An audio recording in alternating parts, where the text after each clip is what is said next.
Ils sont 7000 fonctionnaires d'État affectés au Fénois, dont plus de 8 sur 10 originaires de Polynésie. Ces agents partent à la retraite avec 30% de leurs revenus d'actifs contre 70% pour les métropolitains. Une injustice pour les centrales syndicales reçues ce matin par les parlementaires. Face à cette rupture d'égalité, peut-être un consensus côté polynésien reste à convaincre le payeur Laure Philibert. Quelle alternative à la suppression de l'ITR à l'horizon 2028 pour les retraités fonctionnaires d'État? Une suppression qui abaisse considérablement le niveau des pensions depuis une quinzaine d'années.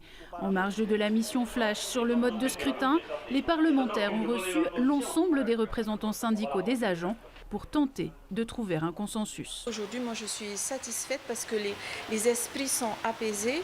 On a pu parler des sujets qui étaient, enfin, des aspects qui étaient discordants, mais aussi surtout des aspects qui étaient concordants. Donc, les points d'accord ont été mis en exergue et nous allons travailler sur ces points-là.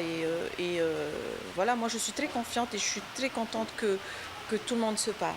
Si l'intersyndicale dit non au CVR, la contribution volontaire de retraite, qui consiste en une double cotisation, UNSA est la seule centrale qui n'y est pas fermée. Pour nous, ce n'est pas antinomique d'avoir la CVR et une révision de la pension civile. Bien au contraire, ceux qui ont opté, tant mieux, donc ils continuent, et ceux, pour tout le reste qui n'ont pas opté, ils auront la pension civile. Mais on se pose la question s'il n'y a pas une épée de Damoclès, parce que c'est comme ça que va se passer, c'est de l'argent qu'on va nous imposer. Les autres représentants réclament un calcul plus juste. Il faut savoir aujourd'hui, prenez le cas de certains militaires qui reviennent en Polynésie, qui gagnent moins de 100 000 francs par mois.